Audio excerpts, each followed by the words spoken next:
Welcome to another episode of The Clear Table, where we come to discuss relationships, friendships, kinships, all types of ships. And when you're at the dinner table and you ask somebody to set the table, and so you begin to put the proper knives and the forks and the things where they should properly go. And then you set and prepare to eat the dinner. After the dinner, you say, clear the table. And so what you will see in this episode is we're going to set the table. We'll set a stage and begin to talk about relationship, friendship, kinship in some manner. And then towards the end, we will clear the table. Gina, can you set the table for us? Today we have Miss Alberta Powell with us. And Miss Powell is a licensed professional counselor. She's a certified domestic violence and alcohol and drug counselor. We're happy to have you here with us today. Tell us a little bit about what you do. Well, thank you for inviting me. I'm really thrilled to be here today to talk to everyone.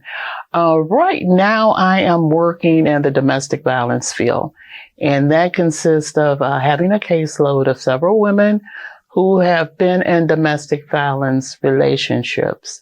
And as you can imagine, is varied. You know, you go from people who are really in a little relationship that, how can you describe it?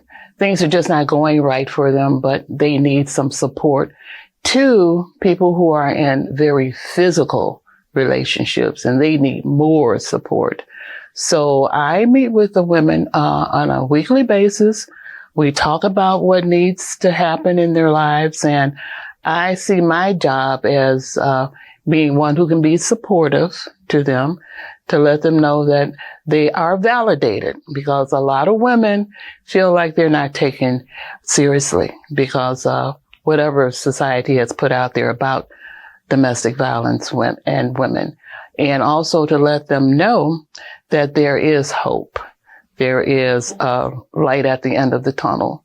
So that's what I'm doing right now. Good. One thing you said is it's a difference from physical. Right. And so can you explain, because I think a lot of people, not just women, it goes for both sides, don't understand abuse. Okay. And especially we live in a society where it becomes norm. And so can you talk to us about what first verbal abuse looks like? Okay. Verbal abuse is very damaging because you're being called very mean and nasty names.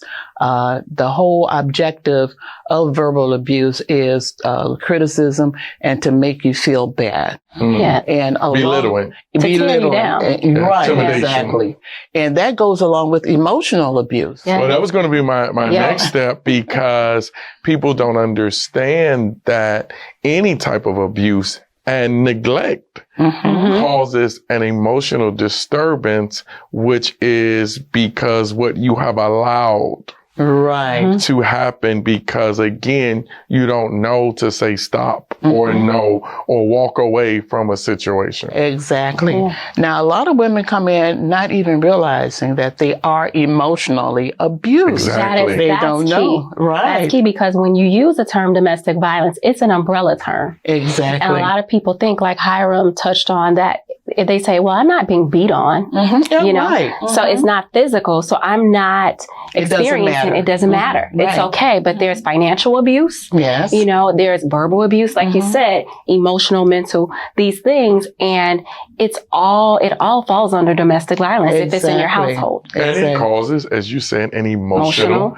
cognitive disturbance of your peace. Wow. Well, Alberta, a lot was said at the table. We thank you. But as we get ready to clear the table, I want you to give, especially the listeners, the viewers, you know, your last words, your thoughts of especially domestic violence or counseling, period. What would you tell our audience? Well, I would tell the audience that I mentioned before how a lot of women feel guilt and shame. And I would tell them that's a moot issue. because to listen to you and let you know that what you're saying is important and what you've gone through is just as important. That is powerful, even when you said find that right therapist, because I tell people just because you go to a therapist or a counselor, that may not be the one for you. Yeah. Shop around. Shop around, exactly. We thank you. We thank you for sitting with us at the clear table. You're more than We welcome. hope and pray that, you know, that the women and the victims that you help recover. Again, thank you all for watching another episode of the Clear Table.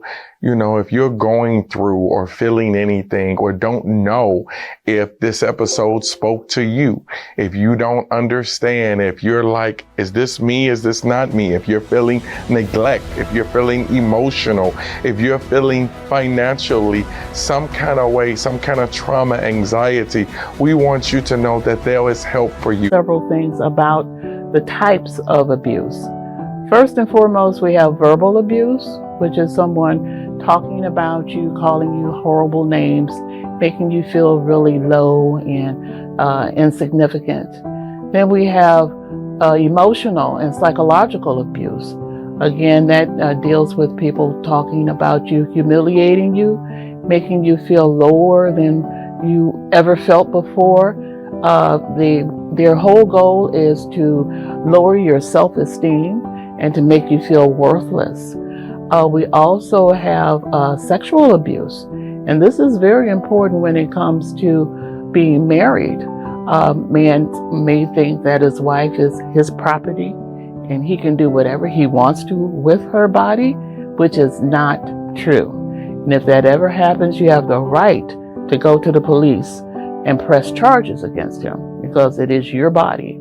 Then we have economic abuse, where a man may not want you to go to work because that's giving you much too much independence. You have your own money and you can do whatever you want to. So it's very hard to just pick up on who the abuser is. They come across as being charming and they're the one person that you want to spend your life with. However, that doesn't last long because his whole objective is power and control. Usually, abusers will look for women who have some problems with self-esteem and then just lay on the goodness and I'm yours for life, and just being the kind of person she wants him to be. And these are things that women need to look out for. Just don't fall in love too quickly. Get to know who the man is, the real man. Find out if this is somebody you do want to spend time with, because people can say so many things that come out of their mouths which later will prove very, very negative. And you don't want to spend all your time or become a victim of abuse. And lastly, if you do find yourself as a victim of abuse, there's always domestic violence agencies in the Chicago and surrounding suburbs who can help you. I really suggest you get online, just Google DV agencies, and I would imagine so many will pop up, and just make that one phone call or several phone calls to find out who can help you. And this is the best thing you can do once you decide that you want to get some help. Emotional abuse is underlying to all types of abuse. Yes. And so there is sexual abuse. That's how domestic violence started. Correct. Too many women were coming up dead. The men were just executing their right, to say, you are my property. Oh, Yeah. Okay. That's tough. Yes, it is. Right. You belong to me. I had my abuser say that. I bought and paid for you. People don't realize that they are being sexually abused because they feel like they're supposed to do and especially give. in a marriage. A lot of people feel like, well, sexual abuse or rape cannot exist in a marriage. And that is so untrue. So I'm happy that she did touch on sexual abuse. And sexual abuse is when you are unwilling. You don't feel like it. Yes. Not today. You can say That's no. okay. You have that right to say no. What type of impact you know, like you said, your ex threatened your family. If you leave, I'll harm your family. I want these victims to understand the impact of staying. What does staying also do to the people around you that love you and care for you? It just makes the whole situation so much worse, because how can you find peace of mind in a situation? Sometimes abuse takes a while to show its head. Yes. Goliath doesn't show up at the beginning, but when he does show up, you need to be able to recognize and then go to counseling or find help or be able to speak to that person about that. It may not happen in the first 6 months. It may not happen in the first 6 years. Different things could cause and change. Always be aware. After being in a relationship like that, how do you trust to even get in another relationship? You don't trust. It took me about 20 years to get married again. How were you able to finally let your guard down? I just refused to go through that again. I wouldn't let myself, you know, the flashbacks, you know, just imagining it could happen again. You know, you just don't know. Our last note is we talked about love and we talked about self-love. And self-love was big. And so if you're going to have a safety plan, you know, the Bible says love conquers a multitude of faults. Not for the victim. Not for the abuser. Not for the abuser, but understand that love will make you better. But you first have to love who? Yourself. You have to love yourself more than the hurt, the abuse, the trauma that you're going through. Love yourself enough to say no. This is the place to be transparent. To be honest and real. To find holy. And to discover the truth. You have to know thyself. Yes. I'm really thrilled to be here today to talk to everyone. I long for love. And we need to really be honest with that perspective. Welcome to the Clear Table.